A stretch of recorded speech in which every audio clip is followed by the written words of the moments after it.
What would you do if the person you loved most in the world kept speaking to you after they were gone? Would you be brave enough to listen? The day I found the box, the house was too quiet, the kind of quiet that presses on your chest. I was 77, a widower for exactly 9 days, and I felt as if the walls themselves were trying not to look at me. On the top shelf of her closet, hidden behind winter sweaters she never threw away, there it was, a modest wooden box tied with a faded blue ribbon. My name was written on it in her handwriting, the same looping letters she used on grocery lists and birthday cards. My hands shook. I was terrified of what love might still say.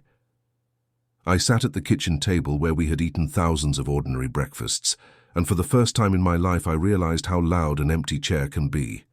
I untied the ribbon. Inside were envelopes. Hundreds. Then I understood. One for every single day of our 52 years together. She had been writing to me in secret. Love letters that had lived silently under the same roof as us, while I rushed through life thinking I knew everything about our marriage. I didn't. Not even close. The first letter was dated our wedding night. If you're reading this, it means I can't say these things out loud anymore. Ice cracked inside me. I laughed once, a broken sound, because it felt like she had just stepped into the room. I read her words and time folded. She wrote about small things, how my shoes squeaked walking down the aisle, how her bouquet wouldn't stop shaking.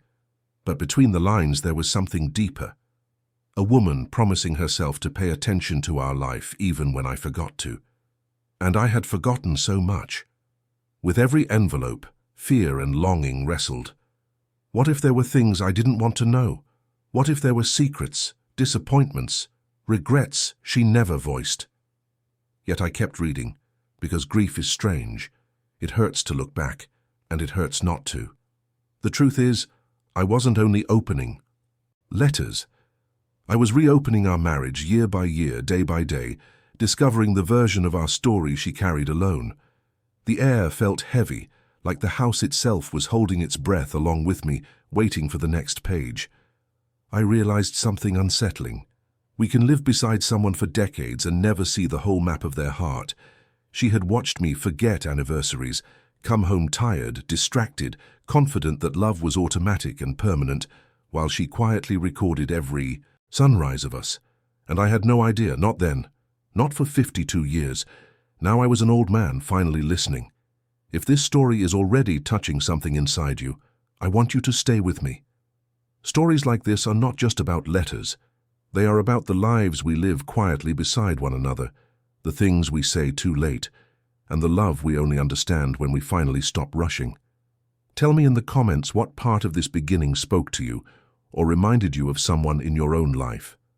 Your perspective matters here because these conversations help us realize we are not alone in what we feel. If you are finding meaning in this journey, leave a like so this message reaches more people who might need it, and subscribe so you do not miss the rest of this story as it unfolds. It didn't start as a grand gesture. It began with a scrap of paper. She once told me she never felt eloquent when she spoke, but that words behaved for her when she wrote. The second envelope in the box was small, almost shy. It was from the first week of our marriage, back when the apartment had thin walls, one frying pan, and dreams that felt bigger than we were. She wrote, "I'm learning you." And I realized that for decades she had been studying the weather of my moods, the shape of my laughter, the quiet ways I showed fear. While I thought we were simply living, she was recording our life in ink. The letters revealed the very first night she decided to write every day. It was after our first real argument, the kind that leaves two stubborn people lying back to back in the dark, convinced they're right, convinced the other should speak first. She wrote that she was afraid of words thrown in anger, so she chose different ones she could think through slowly. She promised herself that no matter how ordinary or difficult the day was, she would find one thing about us worth saving on paper. One small truth. One proof that our love still existed beneath dishes and bills and fatigue. She never told me because the ritual wasn't meant to be admired. It was a practice like breathing. Reading those early letters, I could feel the pulse of youth again. We were not wise then. We were reckless with time, certain it would always stretch ahead of us.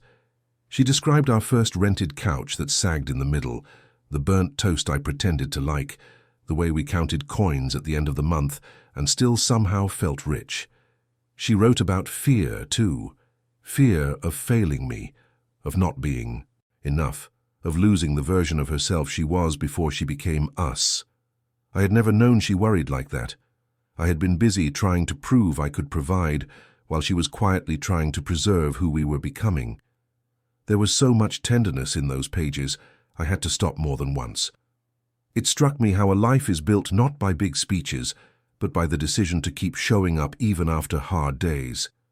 She chose writing because it slowed the world down. It allowed her to hold a moment. Before it vanished, the letters were not dramatic, they were faithful. That was the secret, love as repetition, written again and again until it became a habit stronger than doubt. Somewhere between one envelope and the next, I started asking myself uncomfortable questions. How many times had she reached for conversation while I reached for the newspaper? How often had she been speaking to me on paper because I was too distracted to hear her out loud? The realization didn't accuse me. It humbled me. She hadn't written to expose me, but to keep loving me when life got noisy. At the bottom of that stack, she added a single sentence that felt like a hand on my shoulder across time. If you ever read these, know that every day with you was worth writing down. I closed my eyes and let that sink in. It wasn't nostalgia, it was evidence. Evidence that ordinary days had been sacred without my noticing. How many storms can a marriage survive without anyone outside ever noticing? I used to believe our hardest years were simply busy, nothing more than life being life. But her letters told a different story, one written in quiet resilience.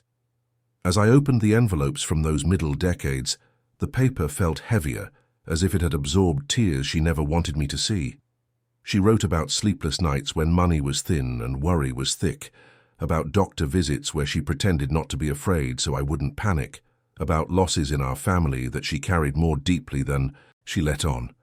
I had stood right beside her through all of it, yet somehow I was only now hearing the full sound of her heart. There were entries about the arguments we never finished, the kind that dissolve into silence instead of resolution. She confessed how loneliness can exist even inside a shared life, how one can love fiercely and still feel unseen on certain days. Not once did she blame me. Instead, she kept repeating a promise to herself to choose us, to choose patience when I was distant, to choose kindness when fatigue turned my words sharp. She called it her daily anchoring, a way to hold the marriage steady when the waters rose. What stunned me most were the moments I thought were ordinary, but were, to her, turning points. She wrote about the night I came home later than usual and didn't notice she'd been crying. I remember that night only as a long day at work. In her letter, it became the night she realized she needed to be her own comfort sometimes. She wrote about times she felt inadequate, about growing older and watching her reflection change, about wondering if I still saw her the way I once did. I had, just not loudly enough for her to hear. I wish I had said more sooner. And then there were the small victories. Today we held hands at the grocery store without thinking about it. Today he made me laugh so hard I forgot my worry. Today was hard, but we are still us. She didn't hide from the truth of difficulty, but she refused to let difficulty define us. That combination, honesty and hope, was her language of love. I finally understood how many times she had protected me from the sharp edges of life with nothing but her steadiness. Reading those pages felt like walking back through rooms I had once rushed through. I saw how often stress made me blind to nuance, how grief sat with her longer than with me, how she carried responsibilities I never realized she had taken on. And yet every letter ended the same way, not with despair but with an unshaken devotion. She never stopped believing we were worth the effort. When I finished that stack, I sat quietly for a long time, confronting an uncomfortable truth. Sometimes the deepest acts of love are invisible in the moment and only become clear when we look back. It made me wonder how many people around us are carrying burdens silently, just as she did, while smiling so we won't worry. Tell me in the comments if you've ever realized something important only years Later and even just right, I understand now. Your words might connect with someone who needs to read them. When does love stop looking like fireworks and start looking like a grocery list on the fridge? I used to think routine meant the magic had faded. Wake up, breakfast, work, dinner, television, sleep. Years folded into each other like laundry. But as I read the letters from those long middle years, I realized she saw something completely different inside the same days I called ordinary. She wrote that love had changed shape, not strength. It had moved from bouquets and late-night phone calls to refilling my coffee cup, remembering my favorite sweater when the weather turned cold, leaving the porch light on because she knew I hated coming home to darkness. She wrote about the rhythm we built without noticing, the chair I always chose at the table, the way I cleared my throat before saying something serious, the way she could tell, from the sound of my footsteps in the hallway, what kind of day I'd had. She said routine wasn't the enemy. Indifference was. Routine to her was simply proof that we had stayed. While I sometimes worried we were becoming predictable, she believed predictability was its own kind of safety. Two hearts learning how to live in the same life without breaking it. There were letters from years when the children were grown and the house felt too big.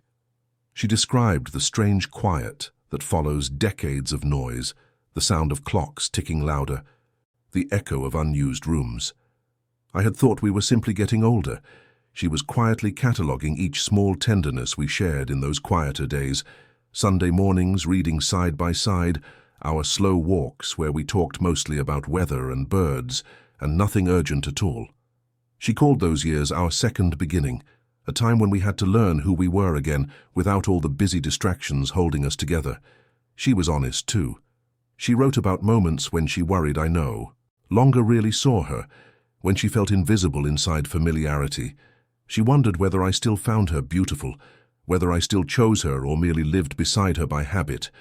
And every time doubt crept in, she would write herself back toward trust. I will love him deliberately, she wrote, not because it is easy, but because we promise to stay even when it feels quiet. I didn't know then how hard she worked to keep that promise, not only to me, but to herself. The most surprising part was this. She never longed for the past. She didn't wish we were young again. She loved who we had become, older, slower, softer in some ways, and stronger in others. She wrote that our love had stopped shouting and started whispering, and that whispers require you to lean in. I realized as I read how often she had been leaning toward me while I kept believing nothing special was happening. Those boring years we dismiss so easily. They were the foundation of everything. They were the decades when we built the quiet trust that later carried us through illness, grief, and fear. She saw beauty in the repetition. She believed every dinner at the same table was another vote for us, another day we chose each other when no one was watching. If you're in that season now, where love feels ordinary, where days look alike, tell me in the comments, what small routine secretly holds your life together? Even writing just a few words can help someone else see the value in their own everyday moments. When did she first realize time was shortening? The envelopes themselves began to change before the words did. The handwriting grew slower, rounder, as if she were trying to stretch each letter into extra time. She never once wrote the word goodbye. Instead, she wrote about sunlight on the kitchen floor, the sound of rain on the roof, the way my hand still searched for hers in the dark. Only later did I understand why she was writing so carefully. She wasn't only recording our life anymore. She was preparing me to keep living mine. In those letters, she spoke to me in future tense. When the house feels too quiet, open the windows. When you think you can't cook for one, invite someone to join you. There was a gentle instruction hidden in every memory, a map folded inside affection. And then came the first true twist. She admitted she had known about her illness longer than she let on, not because she wanted to deceive me, but because she wanted one more summer, where our conversations weren't wrapped in fear. She wanted to give us normal days while she still could. I felt anger rise and then break into gratitude. She had carried dread alone, so I could keep laughing freely a little longer. She wrote about fear without dramatics. She worried not about death itself, but about leaving me in an unfinished sentence. She wondered who would remind me to take my pills, who would nudge me to call the children, who would notice when sadness tried to disguise itself as irritability. And then another twist I never saw coming. She wasn't only worried about me, she worried I might idealize the past, turn our marriage into a shrine instead of a living memory. She begged me not to freeze my heart in time, not to mistake grief for loyalty. Love me, she wrote, but also keep choosing life. There were apologies, small ones, for sharp words spoken on tired days. For times she withdrew into silence. For moments she seemed distant when she was simply protecting me from what she already suspected. Yet alongside those apologies, she placed forgiveness like a gift. She forgave my distractions, my forgetfulness, my unspoken assumptions that she would always be there. We were imperfect, she wrote, and that is why our love was real. The last letters in this group felt like she was standing just outside the room. She wrote the details only partners know, where I had hidden my spare keys, which neighbor to trust for help, which recipes I always ruined unless she hovered nearby. Between practical notes were sentences that stopped me cold. You are stronger than you think, and grief is love trying to move. She was still teaching me, even as her own body was failing. When I finished reading, I understood something I had resisted. She had not left me empty-handed. She had been building a bridge I would need to walk across without her. If you've ever received guidance from someone you love, spoken or unspoken, tell me in the comments one line you still carry, even just a few words. It might help someone else feel less alone. There is always one envelope you hesitate to open. Mine was thin, sealed more tightly than the others, dated 11 years ago. I could feel, before reading a word, that something in it would rearrange the story I thought I knew. My hands shook the way they did on our wedding day, but for a different reason now.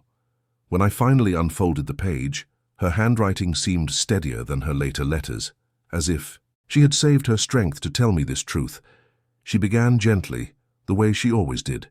She wrote about an autumn afternoon, leaves caught in the wind, the smell of soup on the stove, the ordinary kind of day you forget, unless something unforgettable happens beside it. Then the turn arrived. She told me there was a part of her life I had never fully seen, not because she wanted to hide anything from me, but because she had been trying for decades to protect both of us from unnecessary pain. Her honesty did not accuse, it trembled with care. She wrote about a choice she made very early in our marriage, during a season when we were both frightened and unsure of our future. A decision she carried quietly, a pregnancy that ended before we ever spoke the word parents out loud. She described the hospital corridor, the coldness of the light, and how she tucked that grief deep inside because she saw how scared I already was about providing, about becoming the man I wanted to be for us. She said she didn't tell me then because she feared it would break something fragile we were still building. She chose silence, the way some people choose bravery. For years afterward, she wrote to that unspoken ache in her letters, stitching it into the fabric of our ordinary days, not to create distance but to transform pain into tenderness. Suddenly, so many of her earlier words made sense, the way she held other people's children more carefully, the quiet look in her eyes during certain anniversaries she never explained. I felt grief for the woman she had been in those moments, sitting alone with a sorrow she believed would burden me if she shared it. Another twist I didn't expect followed. She wrote that eventually she forgave herself for the silence, and she hoped I would too. She said our life together had not been defined by that loss, but shaped by it, making her softer, more attentive, more fiercely protective of the love we did have. We became who we are, she wrote, because of everything we carried, spoken and unspoken. And then she did something astonishing. She asked me not to feel betrayed. She asked me to see her not as a perfect partner, but as a human being who sometimes chose silence for love. I sat for a long time with that letter on my lap, feeling the past shift but not collapse. Instead of shattering my memories, her confession illuminated them. It revealed a hidden room in a house I already loved. Our story was not smaller because of this. It was larger, more honest, more human than I had ever allowed it to be. Love, I realized, isn't the absence of secrets. It is the willingness to keep choosing each other, even after truth arrives carrying both light and shadow. If you've ever learned something later that changed how you saw your past, tell me in the comments. Even just write, "I see it differently now." Your words may help someone else breathe easier about their own imperfect story. The final envelope was different. No date. Just my name. By then the box was almost empty, and the room felt full of her, as if every letter had stitched her presence back into the air. I held that last one the way you hold a fragile bird, afraid to crush it, afraid to let it go. I already knew it would not be a goodbye. She never liked endings. She preferred pauses, doors left slightly open. Still, my heart thumped like it was learning a new rhythm. Inside was only a single page, written in the careful handwriting she used when she wanted to be absolutely clear. She began by thanking me, not for grand gestures or perfect behavior, but for staying, for the ordinary loyalty of sharing a lifetime. She said love had never been a fairy tale to her. It had been a long conversation we kept returning to, even when we were tired. Then she gave me the last truth she wanted me to carry. Our story is not over just because one of us has to walk ahead. She asked me for 3 promises. The first was simple and impossibly hard. Keep living. She told me to buy fresh bread, to sit in the sun, to keep noticing small beauties the way she had tried to do in every letter. The second was gentler. Forgive us both. For the mistakes, the silences, the misunderstandings, the days when fear or pride spoke louder than love. The third promise surprised me most. She asked me to let myself be loved again, in whatever form life offered, through friendship, family, neighbors, or even a new companion if life led me there. Loyalty, she wrote, is not staying frozen. It is carrying the love forward. She admitted she had worried I would build a museum out of our marriage, turning memories into glass-covered relics. She didn't want that. She wanted our years together to be a lamp, not a locked room, something that could light the path ahead rather than seal me inside the past. She wrote that grief would come in waves, and when it did, I shouldn't fight it. Let it wash through you, she said, because grief is simply love with nowhere to go for a while. At the bottom of the page, she added one final line that undid me. When you read this, look around. I will be in the life you are still allowed to live. I set the letter down and felt something shift. The house was quiet, but it didn't feel empty in the same way anymore. It wasn't that the pain disappeared. It didn't. It changed shape.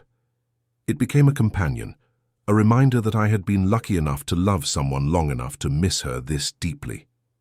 So I made the promises. I opened the windows. I called the children. I learned how to cook badly and laugh at my mistakes. Some mornings I still talk to the box as if she's listening, and maybe she is. Those letters didn't just tell me who she had been, they told me who I could still be. Love, it turns out, doesn't end. It changes jobs. It becomes courage. If you've stayed with me through this entire journey, tell me in the comments one word you feel right now. Hope, nostalgia, love, anything. Your word might be exactly what someone else needs to read today. If you stayed with me until the end of this story, thank you. It means you were willing to walk through love, loss, memory, and all the fragile things that make a life. If this touched you in any way, I'd like to ask you for something simple that helps more than you imagine. Leave a comment below and write this sentence. Love doesn't end. Those 3 words tell the world that you believe connection survives, distance, time, and even goodbye. If this story helped you reflect on your own relationships, please subscribe to the channel so you don't miss the next stories we share here.